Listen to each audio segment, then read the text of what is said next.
सबसे पहले तो बड़ी सादा सी बात है, दो बहाजी जंग पीटीआई लड़ रही है, एक अदालतों में पाकिस्तान में, दूसरी अमरीकी बहाज पर भी एहतजाज हुआ और फिर अमरीकी असिस्टेंट सेक्रेटरी डोनाल्ड लू को आज कांग्रेशनल कमेटी के अंदर भी बुलाया गया है। लेकिन उससे पहले जो तहरीरी स्टेटमेंट सामने आया है उसमें तो कोई ऐसी बात नहीं है कि पाकिस्तान में किसी फर्द या इदारे का कोई रोल था इंतखाबात में धांधली से मुताल्लिक, और यह भी कहा गया है कि यह बड़ा खुशाइंद खबर है कि 50% खवातीन को मुंतखब किया गया है।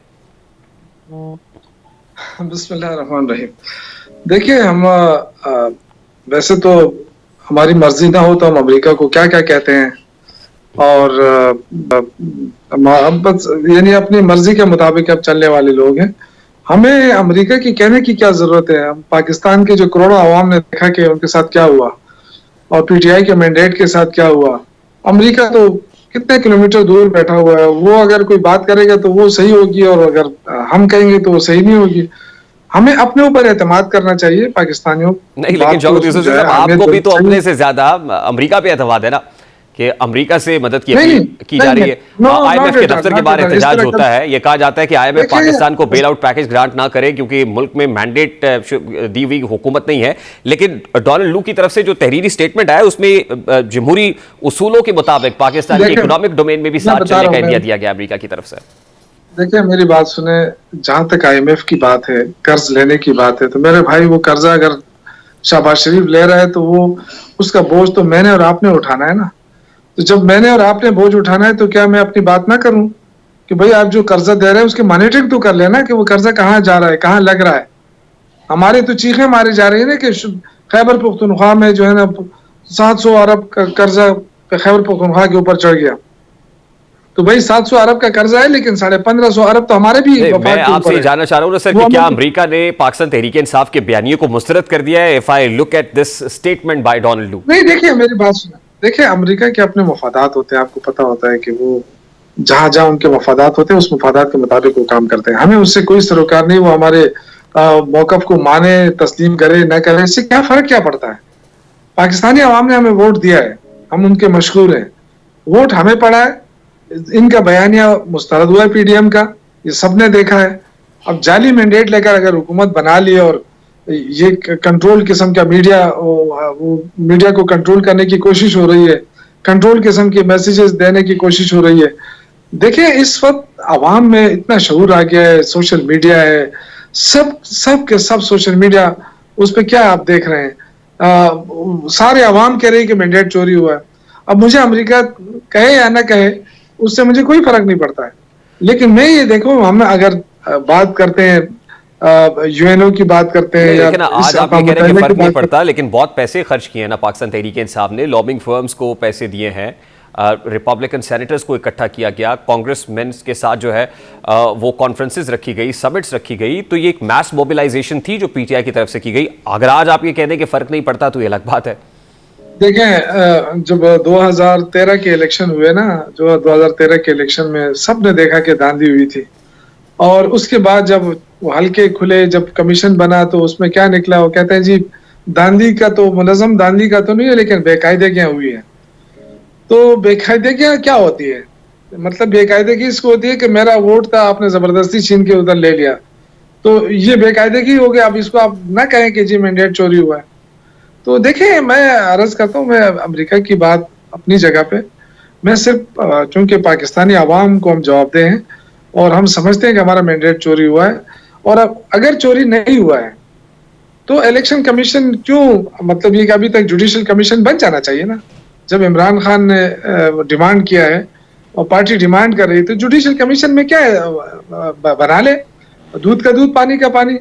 अमेरिका अपनी जगह पे, क्या हम अमेरिका से कम वो है, हमारी की कोई अहमियत नहीं है। ये बात आपकी दुरुस्त है, पहले अमेरिका से इस्तफसार किया गया, मगर आज सुप्रीम कोर्ट में बानी पीटीआई ने जुडिशल कमीशन बनाने की इस्तदा भी कर दी है, एक पिटीशन गई है। तो what are you looking at? क्या सुप्रीम कोर्ट ऑफ पाकिस्तान इसमें इंटरवीन करेगी, कोई जुडिशल कमीशन बनता हुआ देख रहे हैं? क्योंकि मैं इसलिए पूछ रहा हूं कि आप तो पार्लियामान के फ्लोर पर मौजूद हैं, आपको नहीं लगता कि पार्लियामान के फ्लोर पर rather than going to the court, parliament के फ्लोर पर यह मुकदमा आसानी से लड़ा जा सकता है? देखिए, पार्लियामान का तब होता है जब मुखालिफ जो पार्टी है वो भी तो अपने मैंडेट लेकर आई हो ना। जब मैंडेट आपका चोरी किया तो वो कहाँ आपके मैंडेट तस्लीम कर रहे हैं? वो तो जाहिर है वो हम अपने मैंडेट नहीं, लेकिन 2013 के बाद भी एक धांधली कमीशन तो बनाया गया था सर। और उसके बाद भी धांधली कमीशन उसको परसू नहीं किया गया पार्लियामान के फोरम पर। अगर पार्लियामान को बेतौकीर करेंगे, इज्जत नहीं देंगे, तो फिर तो इसी तरह दर दर पे ठोकरें खानी पड़ेंगी। तो मैं तो ये कह रहा हूं कि पार्लियामेंट्री डेमोक्रेसी में तो बेहतर ये होता है कि पार्लियामान को मजबूत किया जाए। देखिए, जमहूरियत जाली मैंडेट से कभी जमहूरियत मजबूत नहीं होती है, ये जहन में रख लें। जमहूरियत जो है, चाहे आपको एक साल में 3 दफा इलेक्शन कराने पड़े, करने चाहिए, लेकिन फेयर एंड फ्री। जब इलेक्शन फेयर एंड फ्री नहीं होंगे तो ये जहन में रख लें कि जमहूरियत ये सिर्फ ढकोसला बातें हैं, ये इससे कभी जमहूरियत मजबूत नहीं होगी। ये सिर्फ जमहूरियत के नाम पे ये जो कुछ कर रहे हैं, अल्लाह माफ करे, पीडीएम वाले हमेशा पीपल्स पार्टी को देखें, मुस्लिम लीग को देखें, यही लोग थे जो डेमोक्रेसी खेलते रहे, फिर एक दूसरे पे इल्जाम तराशी करते रहे, वो चोर, वो कहते हैं वो चोर, और आखिर में जाके सारे मिल गए, बैठ गए इक्तिदार के लिए। उनको पता चल गया कि पीटीआई से हम इक्तिदार अकेला नहीं कर सकते, तो सारे मिल गए। तो मैं कहने का मकसद कि इनका तो देखें, इनका खाना पीना, इनका सब कुछ एक ही है। अवाम बेचारों का कोई फिक्र नहीं है। अवाम, आप देखें, आप एक आटा की बोरी तकसीम कर रहे हैं पंजाब में, उसमें भी नवाज शरीफ की तस्वीर लगा के। अच्छा देखिए शौकत यूसुफ साहब, आप क्योंकि लीगल फ्रेटर्निटी से नहीं पीटीआई की, आपका पॉलिटिकल बैकग्राउंड है, सीजन पॉलिटिशियन है, पीटीआई को रिप्रेजेंट करते हैं, साबिक सूबाई वजीर हैं।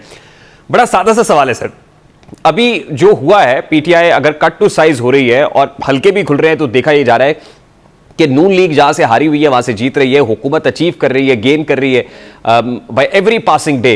तो best minimum agenda, best possible agenda PTI का at this point in time क्या हो सकता है? क्योंकि दिन ब दिन तो पीटीआई की स्पेस मजीद सुकड़ती हुई नजर आ रही है। देखें, ये तो हमें पहले से पता था कि ये हमारे साथ क्या करने वाले हैं। जाहिर ये इनको सूट नहीं करता है कि तहरीक इंसाफ हुकूमत में आए, कि हम ये जिसकी गुलामी करना चाहते हैं उनकी गुलामी हम नहीं कर सकते, और हम पाकिस्तान को खुद मुख्तार देखना चाहते हैं। पाकिस्तान वो मुल्क है कि वो अगर रशिया से भी अपना सस्ता कुछ ले सकता है तो उसको लेना चाहिए, ईरान से भी लेना चाहिए, हर जगह से। हमें जो है ना, कोई हमें बाउंड न करे। या तो देखा ना, अमेरिका या तो हमारे ऊपर डॉलरों की बारिश कर दे पाकिस्तान के ऊपर, या हमारा सारा कर्जा माफ कर दे, तो फिर तो बात बनती है कि चलो किसी की बात मान ले। लेकिन अगर वो हमारे ऊपर कर्जे भी वो बड़ा शराइत के साथ दे, और उसके बावजूद वो कहे कि जी आप ईरान से गैस पाइपलाइन नहीं ला सकते, आप रूस से तेल नहीं ला सकते। बट शौकत यूसुफ साहब, यही तो आपने अपनी हुकूमत में किया ना सर। अब इसका at this point in time कोई अल्टरनेट तो नहीं है। We have to go to the IMF by every means, हमें जाना है। मैं तो आपसे ये सवाल कर रहा हूं सर, मैं तो आपसे ये शौकत यूसुफ साहब सवाल कर रहा हूं कि पीटीआई की जो स्पेस स्क्वीज हुई है, आपको नहीं लगता कि पीटीआई की अपनी बहुत सारी गलती और ब्लंडर से हुई है? तो मैं ये कह रहा हूं कि अब रेक्टिफिकेशन क्या है या करेक्टिव मेजर क्या है पीटीआई के पास कि यहां से टेक ऑफ कर सके या एटलीस्ट यहां से स्टेबल हो सके? मैं बड़ी हैरत मुझे होती है, ये बात हमारे दोस्त कहते हैं कि जी आपने जो गलतियां की है उससे कुछ सीखा है। हमने कौन सी गलती की है? अगर आप मुझे ये कहते हैं कि आपने असेंबलियां तोड़ी, तो वो असेंबलियां तोड़ना कौन सा गैर कानूनी काम था? हमें इख्तियार था ना असेंबली तोड़ने का, हमें ये इख्तियार था कि 90 दिन में इलेक्शन कराने का, तो हम तो कानून आइन के मुताबिक चले हैं।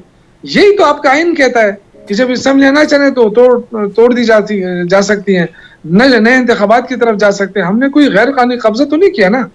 हमने किस पे कब्जा किया, किस पे हो किया? हम तो आवाम के पास जा रहे थे। यही आपकी डेमोक्रेसी कहती है, यह आपका आइन कहता है।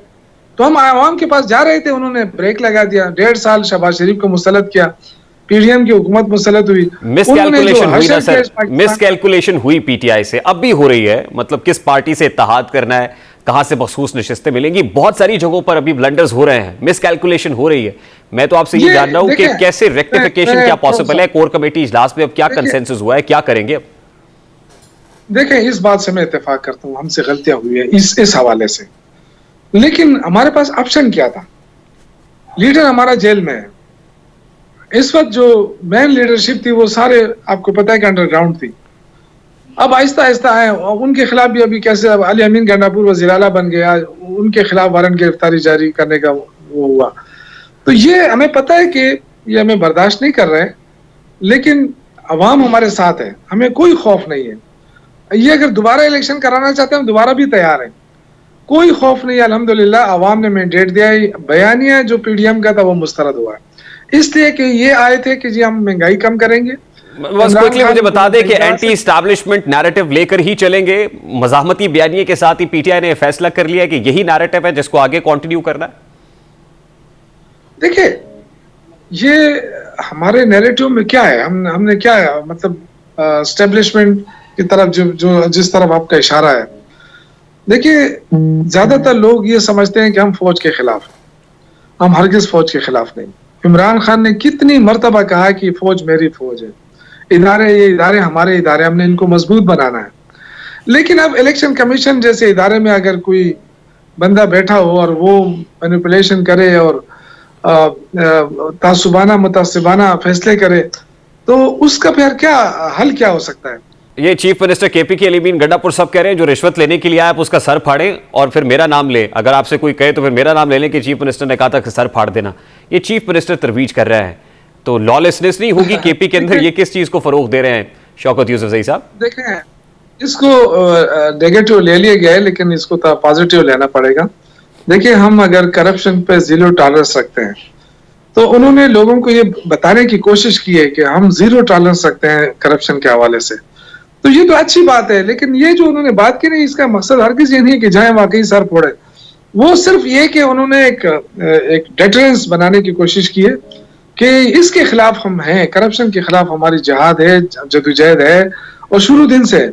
इसीलिए तो सारे पार्टियां हमारे खिलाफ हो गई थी। This could have been done in a better way. मैं ये कह रहा हूं कि जिन अल्फाज में आप कह रहे हैं ऐसे भी कहा जा सकता था, रादर देन ये कहा जाता मैसेज को जो मैसेज गया है वो ठीक नहीं गया है। वो जज्बाती हो गए हैं, थोड़े से जज्बाती हो गए हैं, लेकिन ये कि उनका हरगिज मकसद ये नहीं था कि अब आखिर जाके सर फोड़े। जी, इस्लाम में क्या है, देखें, इस्लाम में ये कि आप जबरदस्ती हाथ से रोकें।